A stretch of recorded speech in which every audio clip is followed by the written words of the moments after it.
À 23h23, mon application bancaire a affiché « Accès refusé ». Mon fonds en fiducie de 680 000 $ était gelé. Papa a dit « La famille passe avant l'argent personnel ». Pendant ce temps, maman a insisté « Nous le contrôlerons jusqu'à ce que tu aies les idées claires ». Le lendemain matin, le directeur de la banque m'a montré une procuration. Qui a signé ceci il y a 3 jours? Mon sang s'est glacé. Ce sont eux.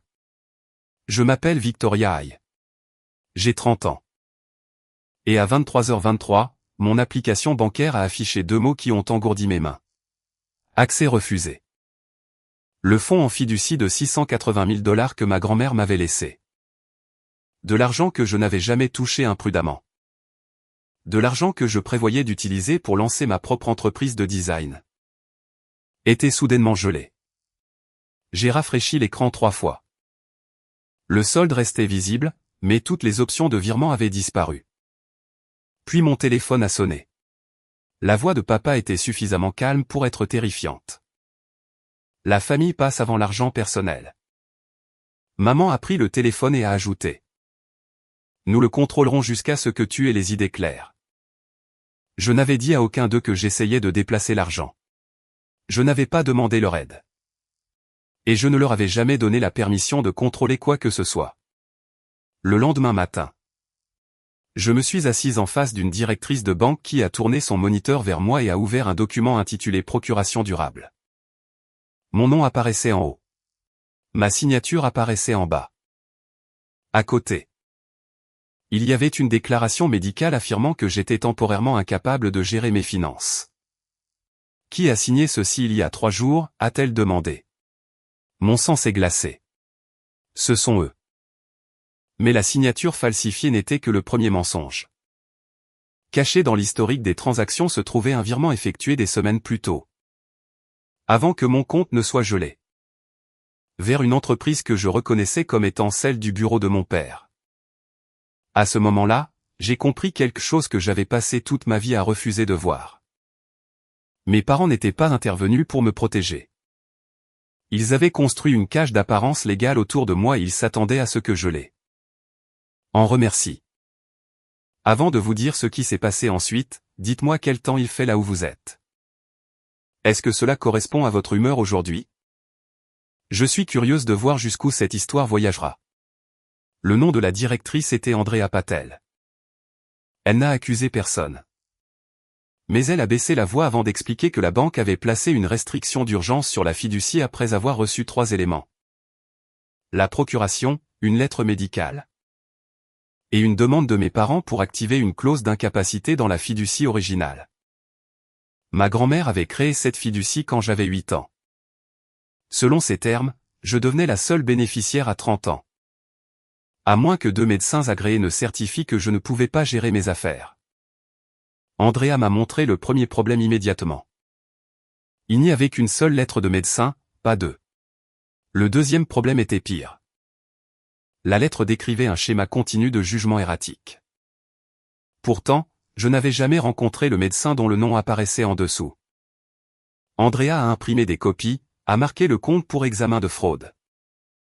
Et m'a averti que la banque ne pourrait pas restaurer l'accès avant que son service juridique ne confirme qui avait l'autorité. Avant que je parte, elle a glissé une autre page sur le bureau. Elle montrait un virement de 74 000 $ de la fiducie à Hay Strategic Holdings. Une société enregistrée au nom de mon père. La transaction avait été approuvée 18 jours plus tôt sous un code de remboursement administratif. J'ai fixé le nombre jusqu'à ce qu'il ne ressemble plus à de l'argent et commence à ressembler à une preuve. Mes parents avaient toujours parlé de la fiducie comme si elle était sacrée. Ils disaient qu'elle représentait le sacrifice, la discipline et l'héritage familial. Pourtant, la première fois que je me suis préparé à l'utiliser pour un avenir qu'ils n'avaient pas choisi, une partie de celle-ci avait déjà été redirigée vers le leur. J'ai appelé ma meilleure amie, Selena Brox, depuis le trottoir devant la banque. Selena me connaissait depuis l'université. Bien avant que j'apprenne à déguiser l'anxiété en politesse. Elle a écouté sans m'interrompre pendant que j'expliquais la signature falsifiée. La lettre médicale et le virement. Puis elle a posé la question que j'évitais. Savent-ils que tu as découvert la transaction? J'ai regardé à travers les portes vitrées de la banque. Pas encore. Garde ça pour toi jusqu'à ce que tu aies un avocat. Cet après-midi-là, Selena m'a conduite au bureau de Marc Reyes. Un avocat spécialisé dans les litiges de fiducie et l'exploitation financière. Marc a lu chaque page 2 fois. Il était calme mais pas rassurant. Il a expliqué qu'une procuration falsifiée pouvait entraîner des poursuites pénales. Tandis que la tentative d'invoquer la clause d'incapacité pourrait devenir une affaire de tutelle d'urgence si mes parents déposaient une requête au tribunal. Ils essaient peut-être de créer une trace écrite qui vous fait paraître instable, a-t-il dit. Une fois que ce récit existe, chaque réaction émotionnelle peut être utilisée pour le soutenir. Son avertissement a changé la façon dont je comprenais mon enfance.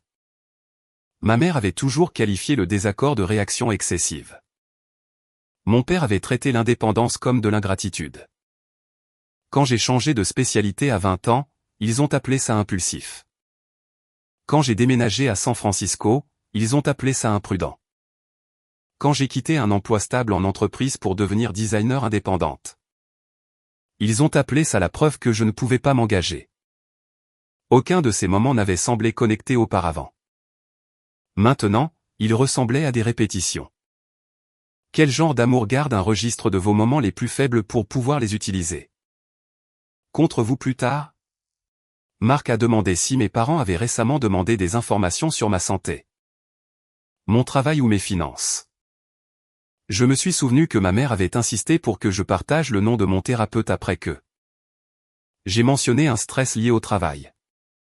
Je me suis souvenu que mon père avait demandé une copie de mon plan d'affaires, puis l'avait rejeté comme étant motivé par l'émotion. J'avais interprété leurs questions comme une préoccupation intrusive. Marc les a interprétées comme une préparation. Nous avons passé les 2 heures suivantes à construire une chronologie. 6 semaines plus tôt, j'avais eu 30 ans. 4 semaines plus tôt, j'avais dit à mes parents que j'avais l'intention de retirer $210 000 pour louer un studio, embaucher 2 employés et financer les opérations pendant 1 an. 3 semaines plus tôt, l'entreprise de mon père avait discrètement manqué un paiement sur un prêt commercial. 18 jours plus tôt, $74 000 avaient quitté ma fiducie. 3 jours plus tôt, quelqu'un avait soumis les documents falsifiés. Le schéma était trop clair pour être ignoré. Marc a envoyé des lettres de préservation à la banque, au médecin, au notaire et à l'entreprise de mon père. Il m'a également demandé de ne pas confronter mes parents seuls et de ne rien publier publiquement. En ce moment, les preuves comptent plus que la satisfaction, a-t-il dit. Ce soir-là, je suis retourné à mon appartement et j'ai cherché dans de vieilles boîtes les documents originaux de la fiducie. Au fond d'un dossier, sous des cartes d'anniversaire et des déclarations de revenus, j'ai trouvé une enveloppe scellée de l'écriture de ma grand-mère. Le devant disait, pour Victoria quand elle sera enfin autorisée à choisir pour elle-même. Je me suis assise par terre pendant plusieurs minutes avant de l'ouvrir. À l'intérieur, il n'y avait pas de document légal mais une lettre d'une seule page. Ma grand-mère écrivait que l'argent pouvait devenir un cadeau, une arme ou une laisse, selon qui le contrôlait. Elle disait qu'elle me faisait confiance pour connaître la différence. Puis est venue la ligne qui m'a serré la gorge. Tes parents aiment la certitude plus qu'ils n'aiment la liberté. Ne confonds jamais leur peur avec ton devoir. Je l'ai lu 3 fois. La lettre ne prouvait pas la fraude, mais elle prouvait que quelqu'un avait vu le schéma bien avant moi. Mon téléphone a vibré alors que je la tenais encore. Un message de ma mère est apparu à l'écran. Dîner demain. Nous devons discuter de ton comportement récent avant que cela ne devienne embarrassant. Un deuxième message a suivi de mon père. Ne viens avec personne. J'ai transféré les 2 à Marc. Sa réponse est arrivée presque immédiatement. Vas-y, mais pas pour te rendre. Vas-y pour apprendre ce qu'ils pensent que tu sais. Mes parents ont choisi une salle à manger privée dans un hôtel près de Union Square. Pas leur maison et pas mon appartement. C'était un endroit conçu pour garder les voix basses et les apparences intactes. Quand je suis arrivé, mon père, Richard Hay, était déjà assis avec un dossier en cuir à côté de son assiette. Ma mère, Nona, s'est levée pour m'embrasser sur la joue. Comme si nous nous rencontrions pour une célébration. Aucun des deux n'a demandé si j'allais bien. Richard a commencé par dire que la banque avait mal compris un arrangement familial temporaire. Nona a dit qu'ils avaient agi parce que j'étais sous pression et sur le point de risquer mon héritage dans une entreprise non testée. Je les ai laissés parler. Marc m'avait dit que le silence poussait souvent les personnes contrôlantes à en révéler plus que la confrontation. Richard a ouvert le dossier et a poussé un document vers moi. C'était un accord de règlement. Si je signais, il retirerait la demande d'incapacité, restituerait tous les fonds administratifs contestés et me permettrait d'accéder à 60% de la fiducie. Les 40% restants resteraient dans une structure d'investissement gérée par la famille pendant 10 ans. En échange, je renoncerais à toutes les réclamations contre eux, le médecin, le notaire et iStrategic Holdings. Ils avaient préparé l'accord avant de savoir combien de preuves je possédais. Cela signifiait que le document n'était pas une réaction. C'était le plan. Vous avez volé 74 000 $, ai-je dit. La mâchoire de Richard s'est crispée, mais Nona a répondu en premier. Elle a appelé cela un prêt relais et a insisté sur le fait que l'entreprise familiale rembourserait tout une fois qu'un accord en cours serait conclu. J'ai demandé pourquoi un prêt relais nécessitait ma signature falsifiée.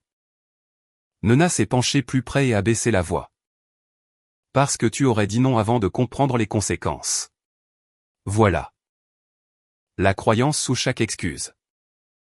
Mon consentement n'avait d'importance que lorsqu'il correspondait à leur décision. Richard m'a dit que j'étais émotive.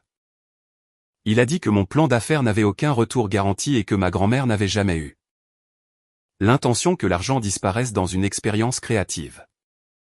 J'ai sorti sa lettre de mon sac, je l'ai dépliée et je l'ai placée à côté de son accord. Il a immédiatement reconnu l'écriture. Pour la première fois, son sang-froid s'est brisé. Nona a tendu la main vers la lettre, mais je l'ai couverte de ma main. Elle savait, ai-je dit. Elle savait que vous essaieriez de transformer cela en contrôle. Le visage de Richard s'est durci. Ta grand-mère était malade quand elle a écrit beaucoup de choses. Alors pourquoi m'as-tu caché ça? Il n'a pas répondu.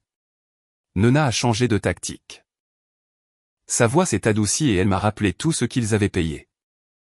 L'école, le loyer pendant l'université, l'assurance maladie, les vacances en famille. Elle a énuméré leur soutien comme des factures à payer.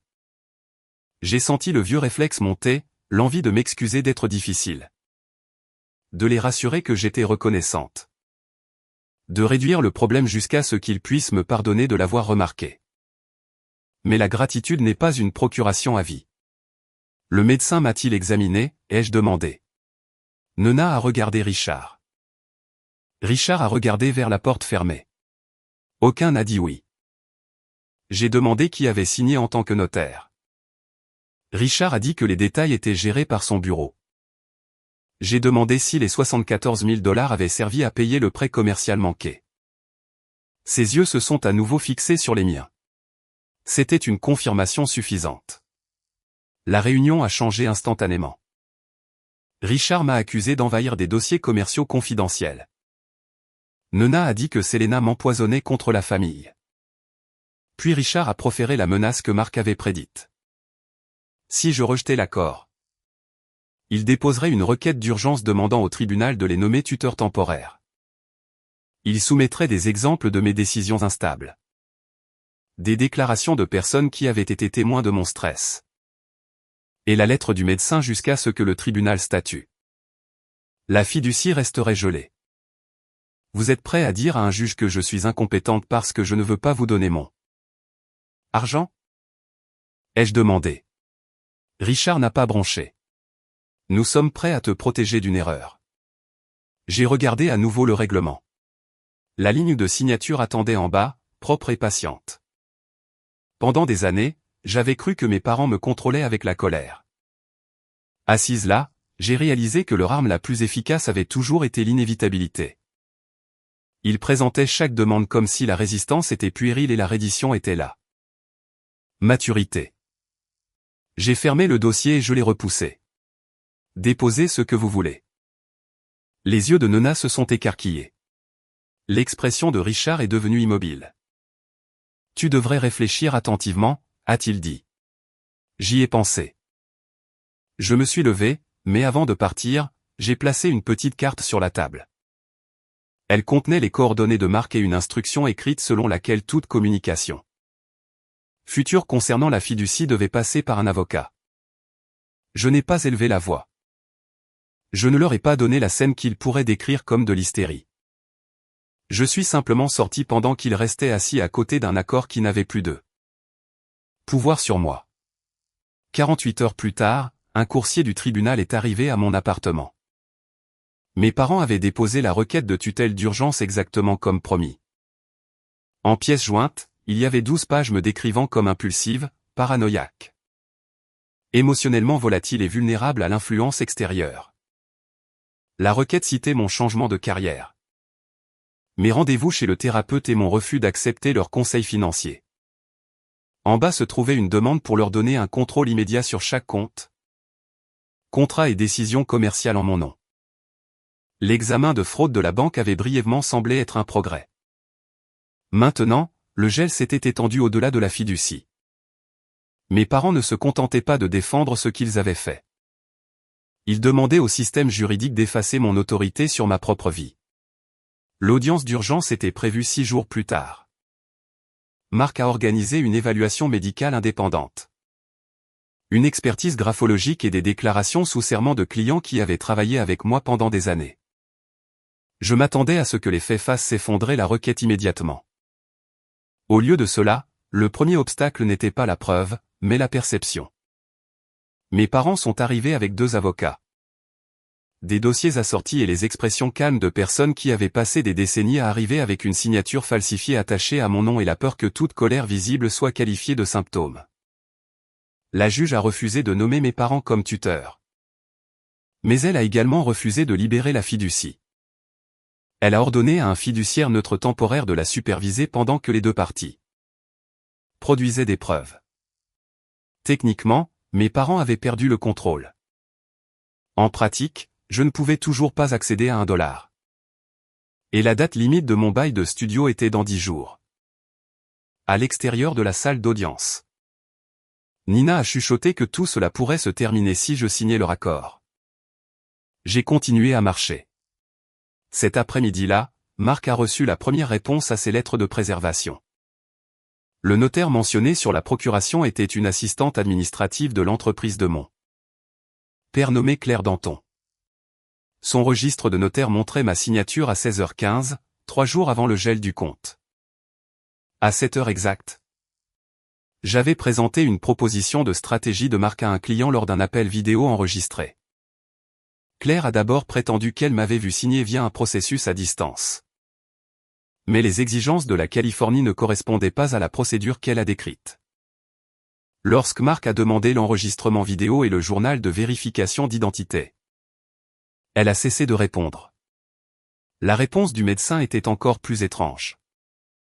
Le docteur Graham Val a reconnu avoir signé la lettre d'incapacité, mais a affirmé qu'il ne s'agissait que d'une opinion professionnelle préliminaire basée sur les informations fournies par mes parents. Il ne m'avait pas examiné, ne m'avait pas parlé et n'avait pas examiné mon dossier médical. Il a également admis que Richard avait siégé au conseil de collecte de fonds de sa clinique privée. Chaque réponse créait une nouvelle question.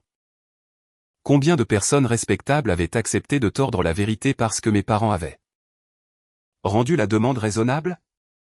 Une comptable judiciaire nommée Lena Shaw a retracé le virement de $74 000 via iStrategic Holdings. $40 000 avaient servi à couvrir un prêt commercial en souffrance. $22 000 avaient payé un privilège fiscal lié à la maison de mes parents. Le reste avait été utilisé pour des honoraires d'avocat, y compris le cabinet qui affirmait maintenant que j'étais incapable de gérer de l'argent. Ils utilisaient ma propre fiducie pour financer l'effort de me la prendre. Puis Lena a trouvé une autre entrée cachée sous un code trompeur. Un virement programmé de $186 000 qui devait être traité 2 jours après la soumission de la procuration. Le gel de la banque l'avait arrêté. Si j'avais vérifié l'application un jour plus tard, près d'un quart de million de dollars aurait pu disparaître avant que je sache qu'il y avait un problème. L'équipe de fraude d'Andrea a confirmé que les instructions de virement provenaient d'une adresse Internet attribuée au bureau de mon père. Pour la première fois, j'ai ressenti quelque chose de proche de la victoire. Nous avions la piste de l'argent, la notarisation falsifiée, l'aveu du médecin et la preuve que l'intervention de la banque avait empêché une perte plus importante. Marc a déposé une motion d'urgence pour dissoudre les restrictions de compte. La juge a accordé un accès limité pour les dépenses de la vie courante et m'a autorisé à procéder à la location du studio sous supervision. J'ai signé le bail le lendemain matin. Selena a apporté des plats à emporter dans l'espace vide et nous nous sommes assises par terre entre les murs blancs et les pots de peinture non ouverts. Pendant 1 heure, je me suis laissé croire que le pire était passé. Puis ma première cliente a appelé. Elle semblait embarrassée. Elle avait reçu un courriel anonyme contenant des extraits de la requête judiciaire de mes parents. Et un avertissement selon lequel je faisais l'objet d'une enquête pour instabilité financière. 2 autres clients ont transféré des messages similaires avant le coucher du soleil. Le lendemain matin, une association professionnelle locale avait reporté ma demande d'adhésion et le propriétaire exigeait une garantie supplémentaire pour le bail du studio. Mes parents n'avaient pas réussi à obtenir le contrôle légal. Alors quelqu'un avait commencé à attaquer ma crédibilité à la place. Marc a prévenu que prouver qui avait envoyé les courriels anonymes pourrait prendre du temps. Je savais à qui cela profitait, mais le soupçon n'était pas une preuve. Ce soir-là, une invitation est apparue dans ma boîte de réception pour le gala annuel de la fondation de la famille Aïe. Mes parents devaient recevoir un prix pour leur gestion éthique et leur leadership communautaire. L'ironie était si vive qu'elle m'a presque fait rire. Attachée à l'invitation se trouvait une note personnelle de Nona. C'est ta dernière chance de te tenir aux côtés de ta famille au lieu de nous humilier. J'ai lu le message entouré des documents qu'ils avaient falsifiés et des clients qu'ils avaient effrayés. Ils étaient toujours convaincus que la révélation me ferait plus honte à moi qu'à eux. C'était leur erreur. Marc ne voulait pas que j'assiste au gala. Il craignait que mes parents ne me provoquent. N'enregistre que ma réaction et ne l'ajoute à leur affirmation que j'étais instable. J'étais d'accord avec lui, c'est pourquoi je n'y suis pas allé pour les confronter. J'y suis allé parce que le conseil d'administration de la fondation avait le droit de savoir que ces lauréats faisaient l'objet d'une enquête pour faux et tentative d'exploitation financière. Avant l'événement, Marc a envoyé un dossier de preuves confidentiel au président du conseil d'administration contenant les relevés bancaires. L'anomalie du registre du notaire. L'aveu écrit du docteur Val et l'ordonnance du tribunal rejetant mes parents comme tuteurs temporaires. Rien n'a été publié en ligne. Rien n'a été exagéré. Les faits sont simplement arrivés avant que mes parents ne puissent les remplacer par une autre version de leurs préoccupations. Le gala a rempli une salle de bal de donateurs, d'avocats, de médecins et de chefs d'entreprise qui connaissaient Richard et Nina depuis des années. Je portais un tailleur noir et n'avais aucun dossier. Selena est venue avec moi, non pas comme un bouclier, mais comme un témoin. Quand mes parents nous ont vus, leurs expressions ont révélé le calcul derrière leur sourire. Nona a traversé la pièce en premier et m'a étreinte pour le bénéfice de tous ceux qui regardaient. Contre mon oreille, elle a chuchoté, « Ne détruis pas cette famille pour de l'argent. » J'ai reculé et j'ai répondu doucement. Vous en avez fait une question d'argent quand vous avez falsifié mon nom. Son sourire est resté fixe. Mais ses doigts se sont resserrés autour de mon bras jusqu'à ce que Selena se mette entre nous. Quelques minutes avant la remise du prix, la présidente du conseil d'administration a demandé à Richard et Nona de la rejoindre dans une salle privée. Ils sont revenus 20 minutes plus tard sans les plaques du prix. Le visage de Richard était devenu gris. Nona m'a regardé comme si j'avais retiré le sol sous ses pieds. Le maître de cérémonie a annoncé que le prix de la gestion éthique avait été reporté dans l'attente d'un examen interne. Aucune accusation n'a été lue à voix haute, mais le changement était suffisant. Les conversations se sont arrêtées lorsque mes parents se sont approchés. Les membres du conseil qui les avaient loués quelques instants plus tôt ont trouvé des raisons de regarder ailleurs. Pour la première fois, la réputation ne les a pas protégés. Elle a forcé les gens à se demander pourquoi la fondation avait agi. Richard m'a coincé près d'un couloir de service. Il a dit que je n'avais aucune idée de ce que j'avais commencé. Il a affirmé que l'entreprise employait 26 personnes et que le dénoncer pourrait coûter leur emploi à des familles innocentes. Je lui ai rappelé qu'il avait choisi d'utiliser l'argent volé de la fiducie pour couvrir les dettes de son entreprise. Il m'a traité de vindicative. La responsabilité n'est-elle vindicative que lorsqu'elle vous atteint, ai-je demandé. Il m'a regardé fixement et j'ai vu que la question l'effrayait plus que la colère ne l'aurait fait. Nona nous a rejoints et a essayé une autre approche. Elle a commencé à pleurer, pas bruyamment, mais juste assez pour que les invités à proximité le remarquent. Elle a dit qu'elle avait fait des erreurs parce qu'elle était terrifiée que je perde tout. Elle a dit que ma grand-mère n'avait jamais fait confiance au jugement commercial de Richard et m'avait monté contre eux depuis sa tombe. J'ai presque ressenti le retour de la vieille sympathie. Puis elle m'a demandé de dire au conseil que les documents avaient été un malentendu. Non pas pour qu'elle soit pardonnée, non pas pour entendre la vérité, mais pour réparer l'image. J'ai alors compris que le remords et la panique peuvent se ressembler jusqu'à ce que l'on demanda quelqu'un d'accepter les conséquences. Dites la vérité aux enquêteurs, ai-je dit. C'est la seule déclaration que je soutiendrai. Nous sommes partis avant la fin du programme. Le lendemain matin, la fondation avait suspendu mes 2 parents de toutes les activités du conseil d'administration. 2 prêteurs ont accéléré les examens de High Strategic Holdings. 3 anciens employés ont contacté Marc après avoir reconnu le nom de Claire Danton dans l'enquête. Confidentiel. L'un d'eux, un ancien directeur financier nommé Owen Price, a dit que mon père avait déjà utilisé des fonds familiaux temporaires. Il a produit des courriels montrant que Richard avait discuté de la fiducie comme source de liquidité de secours des mois avant mon anniversaire. Dans un message, il écrivait que je résisterais au début, mais que Nona pourrait établir que je ne prenais pas de décision rationnelle. Les mots ne m'étaient pas adressés.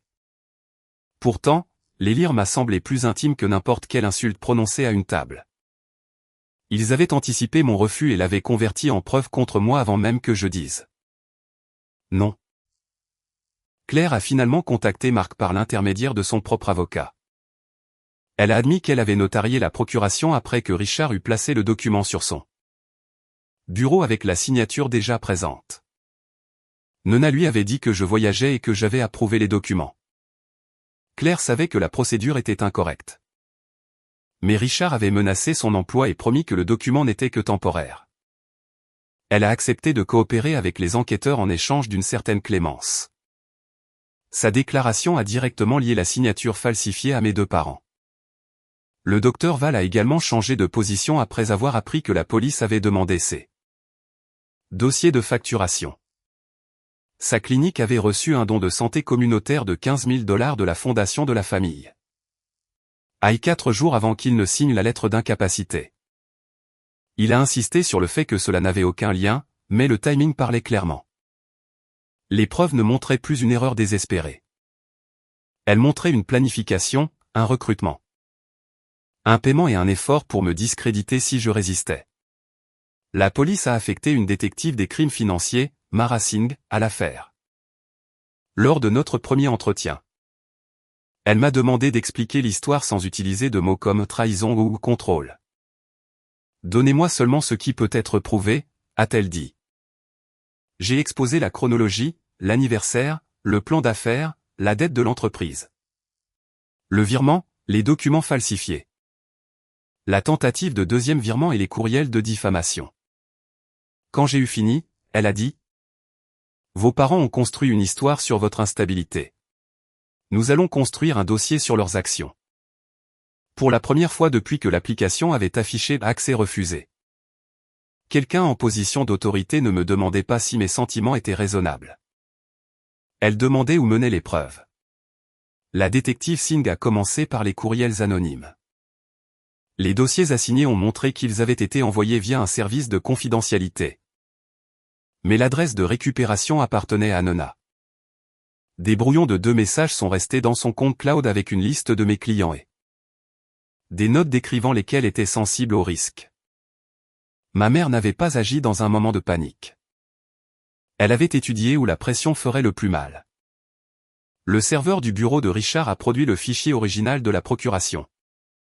La demande de virement programmée de 186 000 $ et une version antérieure de la requête d'incapacité créée avant même que je leur dise que je prévoyais de louer un studio. La preuve la plus accablante provenait d'un mémo vocal que Claire avait sauvegardé après une réunion. À l'entreprise. On pouvait entendre Richard dire qu'une fois le compte gelé, je reviendrais à la solution familiale. Nina a répondu que si je me mettais en colère, cela soutiendrait le récit médical. J'ai écouté l'enregistrement dans le bureau de Marc, les mains jointes sur mes genoux. Les entendre planifier ma réaction était pire que de les entendre m'insulter. Ils avaient conçu un piège dans lequel le silence signifiait le consentement et la résistance. Signifiait la maladie. Comment vous défendez-vous lorsque la défense elle-même a été écrite dans l'accusation? Marc m'a rappelé que le piège ne fonctionnait qu'en privé. Maintenant, une détective, un procureur, une juge et plusieurs témoins pouvaient voir sa structure. Le procureur de la République a autorisé des poursuites pour faux, tentative de vol qualifié. Usurpation d'identité, complot et exploitation financière. Le docteur Val a fait l'objet d'un examen professionnel et pénal distinct tandis que Claire a accepté de témoigner et de renoncer à sa commission de notaire. Le matin où les mandats ont été signifiés, Richard m'a appelé d'un numéro inconnu. J'ai failli l'ignorer, mais Marc m'avait conseillé de documenter tout contact. Richard ne s'est pas excusé.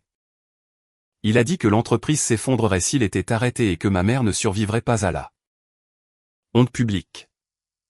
Il a offert de rembourser immédiatement les 74 000 $ et de me transférer 200 000 $ supplémentaires si je demandais au procureur de traiter l'affaire comme un différend familial. D'où viendrait cet argent, ai-je demandé. Il a fait une pause. La réponse était évidente. Un autre prêt, les fonds d'une autre personne, un autre trou déguisé en pont. Tu peux encore arrêter ça, a-t-il dit. Non, ai-je répondu. Vous auriez pu l'arrêter avant de signer mon nom. J'ai mis fin à l'appel et j'ai transmis l'enregistrement à la détective Singh. Nena a envoyé une lettre 2 jours plus tard. Elle faisait 6 pages et était remplie de souvenirs, mon premier appartement. La remise des diplômes universitaires, les vacances. Chaque moment, selon elle, prouvait qu'elle m'avait aimé. Sur la dernière page, elle a admis avoir soumis ma liste de clients. Mais a affirmé qu'elle voulait seulement que les gens retardent leurs engagements jusqu'à ce que je sois bien. Elle ne pouvait toujours pas écrire la phrase dont j'avais besoin. Je savais que tu en étais capable, et j'ai menti quand même. J'ai donné la lettre à Marc. Je n'en ai gardé aucune copie. Lors de l'audience préliminaire, mes parents étaient assis séparément. L'avocat de Richard a blâmé Nena pour le récit médical. L'avocat de Nena a affirmé que Richard avait contrôlé les finances et fait pression sur tout le monde. Leur front uni s'est dissous au moment où la loyauté a menacé leurs peines individuelles. Le juge leur a ordonné de n'avoir aucun contact direct avec moi et leur a interdit d'accéder à la fiducie.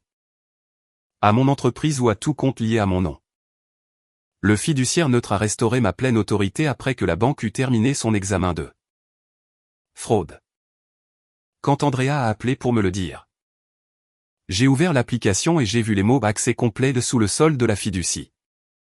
Je m'attendais à un triomphe.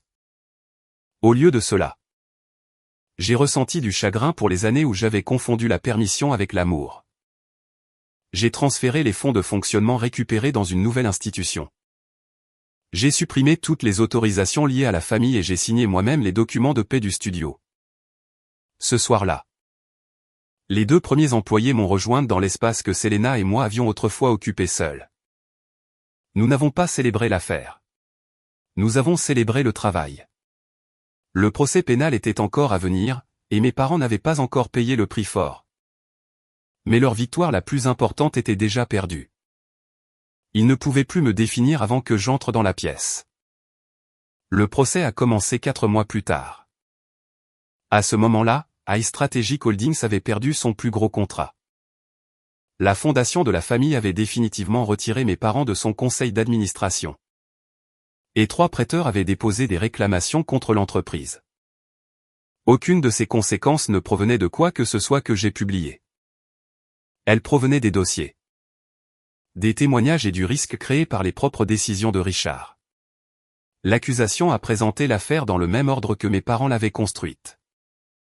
D'abord le besoin financier, puis l'autorité falsifiée, puis la fausse histoire médicale. Puis les représailles. Andrea a témoigné que la banque aurait traité le virement de $186 000 si son système de fraude n'avait pas signalé d'incohérence dans les documents. Lena a expliqué comment les premiers $74 000 avaient payé les dettes de l'entreprise, les impôts et les frais juridiques. Claire a décrit la pression pour notariser une signature dont elle n'avait pas été témoin. Le docteur Val a admis qu'il ne m'avait jamais examiné et qu'il avait accepté les informations de Nona, comme s'il s'agissait de faits cliniques. Le mémo vocal a été joué en dernier. Les mots de Richard ont rempli la salle d'audience. Une fois le compte gelé, je reviendrai à la solution familiale. La réponse de Nona a suivi. Si je me mettais en colère, cela soutiendrait leur récit. Personne ne m'a regardé pendant la lecture. Ils ont regardé mes parents. Richard a témoigné pour sa propre défense et a affirmé qu'il avait l'intention de rembourser chaque dollar. Le procureur a demandé si le remboursement rendrait une signature falsifiée authentique. Il n'avait pas de réponse. Nona a témoigné que la peur avait obscurci son jugement. Le procureur lui a montré le tableur classant mes clients par vulnérabilité aux préoccupations de réputation. La peur, a-t-il dit, n'a pas créé ce document en un seul instant. Cela a nécessité des recherches. Le dernier jour, j'ai fait une déclaration sur les répercussions pour la victime. Je n'ai pas demandé aux juges de les punir parce qu'ils avaient été des parents imparfaits. J'ai demandé au tribunal de reconnaître le système délibéré qu'ils ont créé. Ils ont pris de l'argent, fabriqué une incapacité, recruté des professionnels, menacé mes moyens de subsistance. Puis ont appelé chaque acte une protection. La perte la plus profonde n'était pas les $74 000. Ai-je dit. C'était d'apprendre que les personnes qui m'ont appris à signer mon nom croyaient avoir le droit de le remplacer par le leur. Richard a été reconnu coupable de faux, de tentative de vol qualifié, d'usurpation d'identité, de complot et d'exploitation financière. Il a reçu une peine de 4 ans de prison et a été condamné à payer une restitution, les frais d'enquête et une partie substantielle de mes frais juridiques.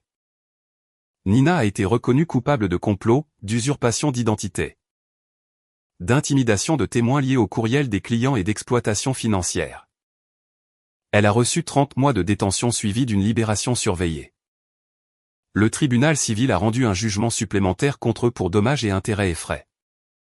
Leur maison a été vendue pour satisfaire les privilèges et la restitution. iStrategic Holdings a fermé. La fondation a retiré le nom de la famille de son prix annuel de gestion. Le docteur Val a perdu son poste de direction de clinique et a fait face à des sanctions disciplinaires.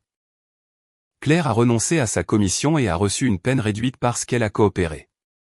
Les conséquences n'étaient pas théâtrales. Personne n'a applaudi. Mes parents ne se sont pas effondrés en confession dramatique. Ils ont simplement perdu, pièce par pièce, l'autorité, la réputation, l'argent et la protection qu'ils avaient utilisés pour contrôler d'autres personnes. À l'extérieur du palais de justice, l'avocat de Nona a remis à Marc une dernière note pour moi. Je l'ai ouverte une fois. Elle écrivait qu'elle espérait que le temps m'aiderait à comprendre pourquoi ils avaient agi. J'ai rendu la note sans répondre. Comprendre n'était plus la même chose qu'excuser. 6 mois plus tard. Mon entreprise de design comptait 5 employés et suffisamment de clients pour fonctionner sans toucher à la majeure partie de la fiducie. J'ai utilisé une partie du recouvrement civil pour établir un petit fonds d'aide juridique pour les adultes confrontés à un contrôle coercitif sur les héritages et les comptes familiaux. Je l'ai nommé l'initiative Evelyne, d'après ma grand-mère. Sur le mur de mon bureau, j'ai encadré une phrase de sa lettre. Ne confonds jamais leur peur avec ton devoir. Je n'ai pas brûlé la procuration falsifiée. Je l'ai gardée dans un dossier verrouillé à côté des documents valides qui ont restauré mon contrôle. L'un était la preuve de ce qu'ils ont essayé de faire de moi. Les autres étaient la preuve qu'ils ont échoué. Parfois, les gens me demandent si la vengeance m'a apporté la paix. La vengeance n'était pas le moment où le juge a annoncé les peines. C'était le matin où j'ai approuvé la paix sans demander la permission de personne. C'était signer un bail en mon propre nom. C'était entendre un client être en désaccord avec moi et réaliser que le désaccord ne signifiait pas l'abandon. C'était construire une vie dans laquelle l'amour ne nécessitait pas de code d'accès, de déclaration médicale ou de levier financier. La nuit où tout a commencé. Mon application bancaire m'a dit que l'accès à mon propre avenir m'avait été refusé. Maintenant, quand je l'ouvre, le solde est toujours là.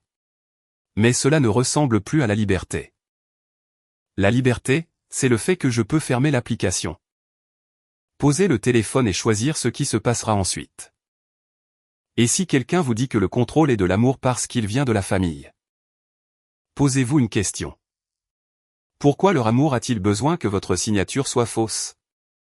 Nous vous remercions d'être restés avec nous tout au long de cette histoire.